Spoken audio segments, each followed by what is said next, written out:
morning, Central Texas. Welcome to KISS Community Connections, 103.1 KISS FM. I'm Phyllis Jones, your host for this morning. You know, the weather, me and the weather are not having good friends. Right now, it's kind of, you know, whatever out there. I don't know what it is, but it's getting warm outside. You know, I'm not liking it. Also, to talk about some events coming up today, at 4 o'clock today, downtown Killeen on Avenue D, there's going to be a block party. The block party is for kids. It's for kids. It's just a block party for after they're out of school for the summer. So it's just like a celebration for kids. Yes, it is free, so you don't have to pay. But the block party starts at 4, and like I said, it's downtown Avenue D, and it's being held by the Village Co-op.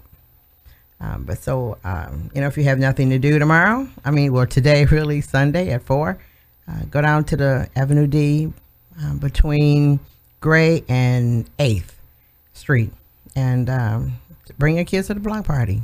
Yes, there will be food, there will be entertainment, there will be vendors. So it's an all-out block party. Is it going to be safe? Yes, it's going to be safe. The partnership is all going to be there together. But like I said, take your kids to the block party. It's fun. It's very few times that we have events around where fun and no money are put together. But this one won't cost you anything to go. Now, yes, if you're going to purchase something from the vendors, yeah, you got to pay for that. So those things, no, that's not going to be free. You got to, pay them because they paid to be there. But everything else, as far as the block party is concerned, yes, there will be music. There'll be a lot of things for the kids to do. So basically, it's a kids event. So, bring your kids out today, 4 o'clock. Have some fun. Get to know some people. Mingle, network. But by all means, we need to be there. Also, on Monday morning, as we know, it's Memorial Day. And the Star Group, Veterans Helping Veterans, will have a Memorial Day celebration. Everybody is welcome. It's going to be May 29th at 2 p.m. And it's going to be at 202 South 4th Street, Carpers Cove. So everybody can attend. And, as we know, we need to always remember, a lot of people think Memorial Day is the day to barbecue and get drunk because you're not working that day. But, when we celebrate these days, we need to remember why we're celebrating those days. We're celebrating those days to thank the soldiers, both male and female, that gave their life so that we can have these days off. So, it's just not the first day of the kickoff of the summer of barbecuing and getting drunk. It's the reason why we're doing it. So a lot of times we get hooked up in the celebration without knowing what we're celebrating for. Always remember why we're celebrating Memorial Day. And it's something we need to teach our kids and our young people because they don't know. Because you know what they find out? What you do Memorial Day, a few days beforehand, that Sunday or that Saturday before, you go to the grocery store and to get your food and all this because you're pumped up for the day, and you go to get everything you need for that day, but you fail to tell the younger ones why you're celebrating it or what it's about. I work for the school district, and to show you how some of us don't really know, in the class, I was working with someone else. I'm not going to name her name. And we were having a family field day at our campus. And the field day happened to be the Friday before Memorial Day. And we had some soldiers. Our adopted unit was there, and they were helping us all out. I work with special needs kids, so we needed really a lot of help because our kids were jetting 2 seconds fast. But the soldiers were with our kids, and during the lunchtime, our kids were eating pizza, looking at movies, and in the break time before they go back outside. And the lady I work with, she stood there and she goes, "Monday is Memorial Day, and for Memorial Day, we need to thank these veterans right here." So I looked at her. The soldiers looked at her. We all looked at her like, "No, it's for the ones that are dead." And she looked at us really weird. She goes, "Memorial Day is for them." And we both leaped up to explain to her, first of all, Memorial is a thank you for something that happened, that passed. So we explained Memorial Day to her. We even went to Google and explained Memorial Day to her because even though she was, had a degree to teach and all this like that, she assumed that Memorial Day was thank veterans. And we told her that's Veterans Day.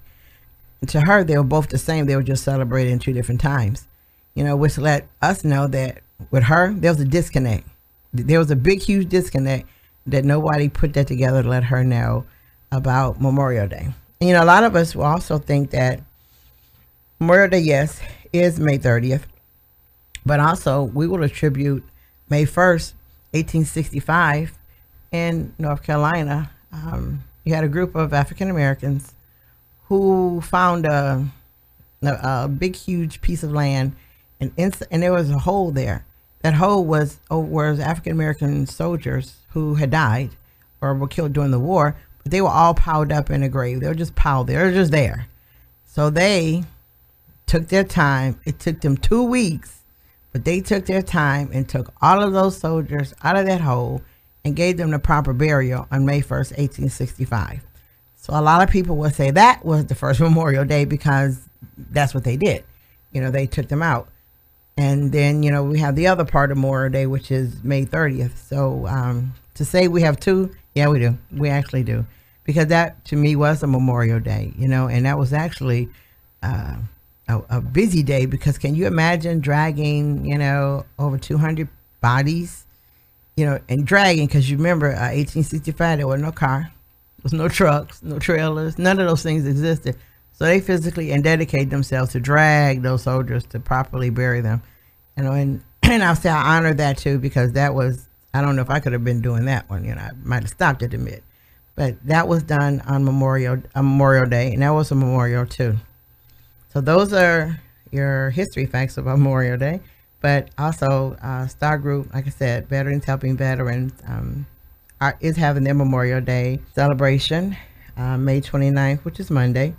2 o'clock, 202 South 4th Street in Copper's Cove. And Star Group Veterans Helping Veterans, aside from doing just celebrations, they meet the first Saturday of every month at 12 o'clock in Copper's Cove at the old police department.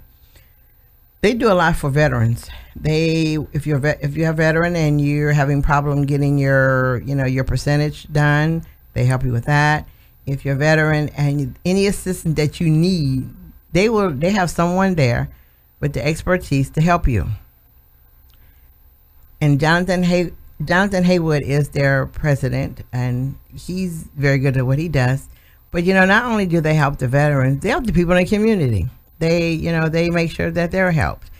And not only will they help the veteran, if the veteran is deceased, they will help the spouse and the family. You know, so it's an awesome group. They do a lot.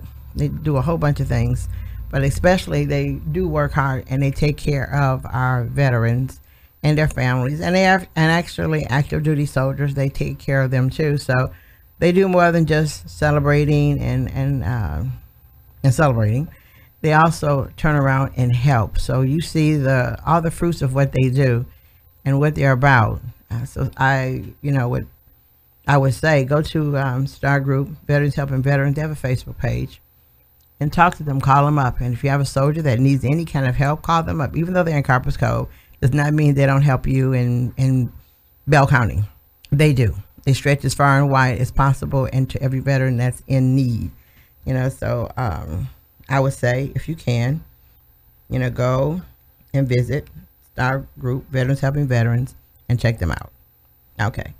Now we're going to move into that arena that most of us don't like. But you know what? We need to keep up with it because we have some crazy people doing some crazy things that somehow or another we've approved of. And if somebody would tell me how we approved of it, I would greatly like to know. And it's our lovely Texas politics. So we're going to go into it because, you know, regardless of whether you like it or not or whether you follow it or not, come September 1st, all the laws that they pass go into effect. Come September 1st. Seriously. That last day in session technically is Monday, but as we know, it's Memorial Day, so technically that last day in session is coming up real quick. Very quick. And if we've been paying attention to, we know that there's one bill, the bathroom bill, that it goes back and it goes forth and it goes back and it goes forth and it goes back. So we're going to start on that one because I can explain it to you. Not that when I explain it's going to make perfect sense, or you're going to think you might think I'm crazy when I do. But last night Texas Tribune, and you can also go to their Facebook page. They have a lot of good information on there.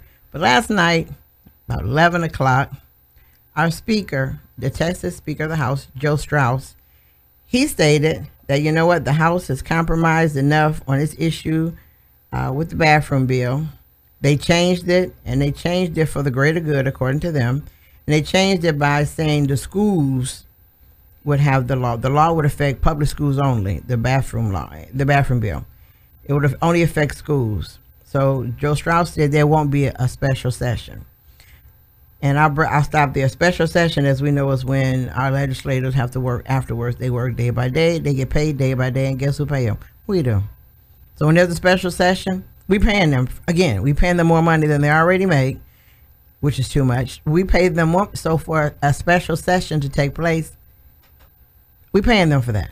Now, the Speaker of the House, Joe Straus, according to him, they fixed the bathroom bill. It's done. They changed it. They're finished. And also our school finance system. Well, you know, they did pass the school finance bill for public schools, but guess what they threw in there? They threw in there the vouchers. They put that in there just real quick. Bam, put it in there. Did we pay attention? Most likely not, but they did. They slipped it in there real cool. You know, just threw it in there. And somehow or another, we went to sleep on that one, and they did. So I'm going to tell you how this happened. All right. So like I said, last night, 11, Joe Straus stated we don't need a special session. Not at all. We don't need it. We're not having one. They're over. They can go home. Few minutes after that, now this is when you call the craziness began. Our lieutenant governor goes, sorry, we're going to a special session because I don't like what you all did with the bathroom bill. All right, here we go with the bathroom bill. So can you believe our legislators are going to go back into session and we're going to pay for it for one bill, the bathroom bill. I'm going to break that bathroom bill down to you to explain to you why we're having a big issue with it. First of all, the bathroom bill is tied to money. And I know some of you all will be saying, no, it doesn't. How does it tie to money? I'm going to explain it real easily. The way the bathroom bill was designed first, before the House and before actually the Senate changed it, the way the bathroom bill read is this.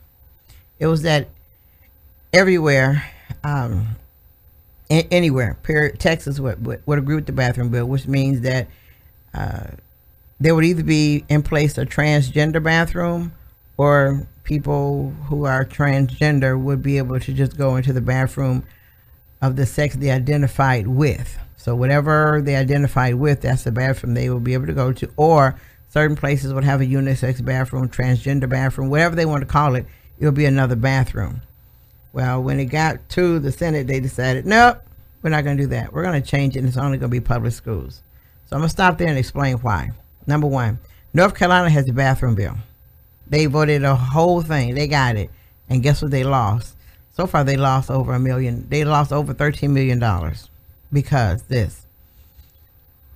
Conventions, most, and I won't even say most, all conventions have all organizations and groups and companies that do conventions have said they won't have a convention in a state that has the bathroom bill, that supports it. They're not going. They're not going to do a convention. Conventions bring big money to any state that they're in. States live off conventions. You have some states that their livelihood is conventions, one of them, because they bring in big money. Because at that point in time that you're in that area, you're spending some bucks. Okay. So North Carolina, like I said, they passed a bill. They lost over millions of dollars that they don't know how they're going to recoup. They don't know how they're going to get this money back because there's no conventions going there. None at all. Texas, same way. If the bathroom bill passes the way our lieutenant governor says he wants it passed, you have conventions that aren't coming to Texas. And I'll name one. The NAACP's national convention will be in San Antonio in 2018. That's a huge convention.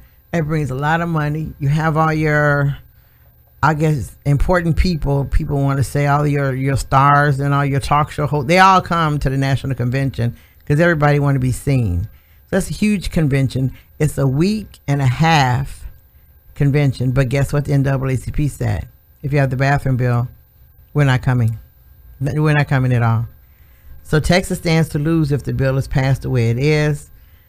If it passed the way it is, excuse me, let me back up. If it passed the way it is and stays that way, we'll be fine because it will only deal with the public schools. So Joe Strauss is saying it's fine.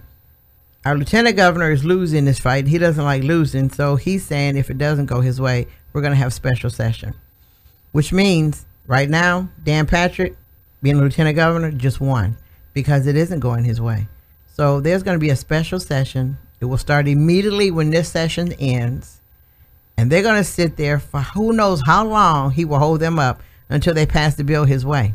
Now, it might not ever pass his way. And it couldn't. They might go into session 1. Now, a session doesn't last very long. A special session is broken up, so it can't be like forever. It can't run all summer. A special sessions only has a limited time to do it. So he can hold 1 special session, doesn't win. He can hold 2. He can hold the 3 special sessions before September, way before September 1st, to get what he wants done. So right now we have a fight between two men, one outranking the other, because Joe Strauss is just the Speaker of the House, and our Lieutenant Governor Dan Patrick. We have a fight with them right now over 1 bill, just 1 bathroom bill. Bathroom bill goes back to money. So if people think it's all about an issue of who uses what bathroom, no, it became bigger than that. It is now a money fight. This is where Texas lose money, or does Texas want to keep money? So it's a fight right now. And you would think education would be part of the bill, the big emergency special session? No, it's not. The funding is part of it, but the biggest part of it is 1 bill, the bathroom bill. Now, whose fault is this? Ours. It really is. It's our fault because we've allowed this stupidity to happen for this long. We've allowed this fight to get so far to you have 2 men who hold a press conference at night. At night. Now, not in the daytime. They hold a press conference at night just to say, oh, he said we out of session. Nope. Well, I'm going to hold one and say we're going back into session. And since our Lieutenant Governor outranks the Speaker of the House, he outranked him last night in a matter of 10 minutes. I'm talking 10 minutes. 10 minutes. 10. Now, I told you it started at 11 o'clock last night. When Joe Strauss said, we finished, 10 minutes later, Lieutenant Governor, nope, we're not. I'm calling a special session. I don't know whether you know it or not, but your Lieutenant Governor is the one who runs the legislative sessions, not the governor. The governor, his job is to say, okay, I'm signing it. Oh, I'm signing it. Oh, I'm not going to sign it. That's all. That's it. That's it. He's not part of the session. He might talk. He might say, well, he might say something during the session. He's not, but he can't vote. He doesn't vote. So your most powerful person in your legislative house, as far as I is your Lieutenant Governor. And that's the person that, we tend to forget. We tend to say, people, I don't want Greg Abbott to be the governor. No, I don't care who the governor was. Really, I don't. I want to know who is going to be the Lieutenant Governor, because he's the magic man. He's the man that could do this to us. So that's the importance of the bathroom bill. And I will tell you tonight, tomorrow, whatever, go and email your Lieutenant Governor, Dan Patrick, or Facebook him if he has a Facebook page, and tell him this doesn't make any sense. We're not understanding this. We're really not figuring out why we have to fight, and it's just a money fight. And it's not about people. It's simply about, like I said, a bathroom bill. That's it. Also, our Texas lawmakers, they allocated $800 million for border security in 2015. They did. And right now, they're planning to spend another $800 million over the next 2 years for security. Now, you remember, all this money is going for security and nothing's really going on, correct? Yeah, schools are underfunded. Taxpayers, they really don't care about you. They're gonna mess us over, but we got to make sure. So there's I didn't say 8 million, 800 million that they voted and allocated it just for that. So those are the kind of people that we're living in. Now they also they have a bill there was a bill that would have let universities Interscholastic school leagues disqualify transgender student athletes for steroid use. That's something that it didn't pass, but you know what? It has a bill number, so it's going to come back up again. Where are we on that? Now, how are you going to say, I can disqualify you from sports and everything over here, but I'm going to let you use, and I'm not fighting for that, but I'm going to do the public school bathroom bill. Joe is looking at me like, she did not say all that. But yeah, so I don't think that they go together, and I don't think that makes any sense. But this is our legislators that we voted on. This is what's going on for them. This is all going on for them. And if you better believe, every day, back to the bathroom bill, they've discussed it every day. Every day. Every day they've discussed it. And they're not getting nowhere with it at all. And we should have people talking about it. Okay, the Sandra Bland. You remember Sandra Bland? She was a young lady who the police officer, he stopped her, put her over. They had a little communication. Anyway, he shoots her, you know, not shoots her, excuse me. He arrests her, and then later she's found dead in the cell. Well, you know, there was a Sandra Bland bill created. It was created. It was talked about. It was brought up. It had a number to it. It had everything it needed to it. But it didn't pass the way it was supposed to pass. So you know what happened? Basically, I'm not going to say it died, but actuality, it kind of did. Because where it is now, it has no meaning. It doesn't have any teeth in it. So the the version of the bill that passed by our legislators, it's almost like, I guess you want to call it, it's like buying a drink, you know, like this, like more like being an alcoholic. Because it's still what happened with her, it's still a jailable offense, but now they're going to throw in counseling for counseling. Well, where did counseling come from? This bill was supposed to stop what happened with her. This bill was to address law enforcement, being better trained, better equipped, better resources, so that these things wouldn't happen. But now what it is giving resources and availability to people with mental illness, substance abuse, and intellectual differences. And somebody need to explain to me what an intellectual difference is, because I never heard of that put together. But that's what the bill is now. So the bill won't stop what happened to her. It won't stop what happened to her. It has nothing to do with it anymore. They changed it. And where were we? Sleep. Probably not paying attention, probably. But we need to remember where some of these things came from. And the first version of the bill was created by State Representative Garnet Coleman from Houston. He's the one who originally wrote the bill when what happened to Sandra Bland happened, and when the parents contacted him. He wrote the bill. Now the bill went from where it was, I mean, the way it was written, to now counseling for people with mental illness, substance abuse, or intellectual differences. I think everybody has intellectual differences at one time or another, so that doesn't make any sense. But that's what happened with that bill that we didn't follow, that we didn't pay attention to, but somehow we let these crazy people that sit up in the legislative house vote to change it and to win over it. The person who, like I said, Coleman wrote the bill, and it was authored by James Whitmire of Houston. He authored the bill. He authored the bill, but then it got changed. Now, a lot of you think that once you write a bill, once someone writes and submits a bill, that it stays the way you wrote it. It doesn't. Because let's say I submit a bill. I find a legislator that's going to buy into my bill. He's all the way into the bill that I'm selecting, that I've written. He's all into it, and he takes it. Okay, he's gonna take the bill and he's gonna go, I like it, I'm gonna run with it. But he's gonna have one of his aides tweak something in there, and I might agree with the tweak. Okay, so it's gonna pass. Let's say it passes the House. It passes. Bam, they like it. Gets to the Senate, they go, oh no, to get this bill to pass, we're gonna have to tweak it some more. So they tweak it some more, and then it gets passed. Well, because they're the last ones to tweak a bill before it passes. They're the last ones. They tweak it, it passes, and it's done. So the bill that was originally written, no longer, it has your name to it. It's hers, it's Sandra Bland, but none of the teeth that was asked for is in there. So can this happen again and the same thing happened to that police officer? Yes. Whose fault is it? Ours. Once again, I'm tagging us. You know, a lot of people will say they don't have time to contact your legislators. You know what? While you're on Facebook, Facebook them.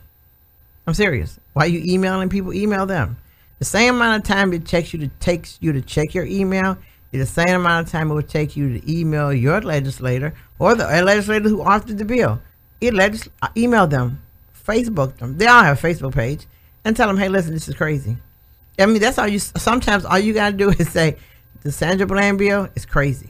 The bathroom bill does not make sense because why are we holding up money? We're spending a lot of money to pay these legislators to come back for something that's utterly stupid, but we're paying for it. And what are we going to do about it? I don't know. But I don't know about you. But last night, after I read that, at 12 o'clock at night, which is not unusual for me, I'm Facebooking Joe Strauss, and our Lieutenant Governor Dan Patrick. I Facebook both of them and let them know how I felt about what's going on. I told Joe Strauss I committed him for, saying the session was over with, and as far as he was considered it was done, but I let Dan Patrick know I was very unhappy with the fact that you're going to hold up our legislative session, pay them more money, bring them in because you're mad. And that's it too. That's it. He's mad. You take that too. That's like a teacher. Teacher says something, oh, everything's fine. Principal comes in, no, it's not. You're like, man, you're dragging this out over one thing. So to me, it's not even us anymore. It's not about us. These two men, one man is mad at the other one. So what does he do? I'm pulling rank on you. I got more power than you. I am the man. I'm pulling rank on you, and this is what we're going to do. So that's what he did. So we had a game played last night between 11 and 11:10. We had a game being played, and we didn't even know it. How do I know it? Because the Texas Tribune is on my Facebook page, and whenever something comes up with them, my computer lets me know, and I'm dead on to what they're doing. So you can Facebook Texas Tribune and find out exactly what they're saying, what they're doing, what they're talking about. You can even get updates, and I'll answer back to them sometimes. A lot of times I will, but most times I'm gonna go back to the person who said what they said and see what they did. Also, the Texas House I don't even know how to say that, voted to accept the Senate supplemental budget proposal, which will not restore funding. You listen to me again, which will not restore funding for disabled children's therapy services. So you heard me. They're not going to restore the funding for special ed or disabled children's therapy services. They just not going to fund it. So it got unfunded. Really. So you know who's left up to do that? Your school district is. Can your school district afford all that? No. What will your school district have to do to help fund that? Raise your taxes. So it got passed from the state giving money to now your school district going to have to do it. And they can't afford all that because everything is being. You got to remember, whenever they pass the bill and the state disagrees on it, nationally TEA can't do anything about it. So it goes back to your local school. So this is when I see any parent right now with special needs kids, since they're going back into session, you all need to be talking to somebody. You need to be calling these senators, your state senators, down in Austin and saying. There are some disabled children in Texas. We have quite a few of them. Why did you unfund, just unfund it? And did not restore the funding means the same thing. You took the money. Why didn't you do that? And I asked them why, and wait for an answer. Don't just ask them why and just leave it alone. Ask them what's going on. So right now, special needs parents, you need to be sitting on the edge of your chair, ready to say, I need to call somebody. I need to do something about this because they did this. When they do these things, they don't do these things with anybody's thought in mind.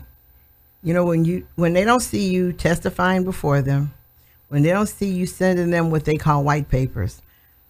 Your legislators live off white papers. White papers are emails that you send to them because when you send them an email, they print it off. If a legislator, let's say when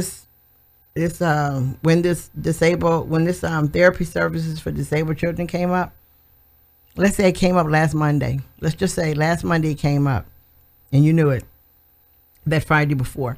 That actually the Thursday evening before that Monday, they know what's coming up. So let's say you found out Friday evening that Monday morning they're going to be discussing this. Your job is not to send one sheet of paper with 50 names on it. The service is no good. Your job is to send one letter, yours, and 50 people send one. Because what legislators do and what they need is called, like I said, white papers. They need 50 pieces of paper to say, I have these people right here and they disagree. He or she will start reading those papers off one by one. And after so many, they will eventually tell them, hey, listen, all right, sit down. We got that. We got the point.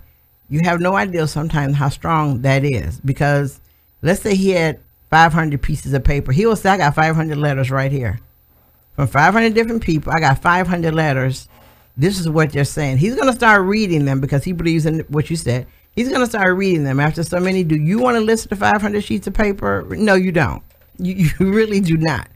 So that person could sway your whole decision because you don't want to listen to this. But if he comes in and says, I have one paper with 50 people names on there, that means nothing at all. It doesn't. It means absolutely nothing. Because he's holding one sheet of paper with 50 people names on it. You can go, yeah, okay, fine. They don't care about it. He can throw that in the trash. It means nothing at all. So your legislators need white papers. Why they call them white papers, I have no clue. But anyway, they need white papers. So they need you to email them. Don't, like I said, don't do a petition. Petitions don't work. He needs the same number of people. Even if you're saying the same thing, 50 people or 100 people, it doesn't matter. It doesn't matter. As long as you all are emailing, saying the same thing. So now they got to go back into special session. You can bring it up again. See if they'll bring it back to the floor, because they need to. Because our disabled children, they do need their therapy services. And, you know, if you have a special child or know of somebody with special children, this is very important to them, and it should hit their hearts. And if they don't do anything about it, we should just shake them up a little bit, because they cannot let this go. Now, you know, also, there used to be a rule of separation of church and state. I don't know. I think it took a break. But you know what? We're going to take a break and come right back.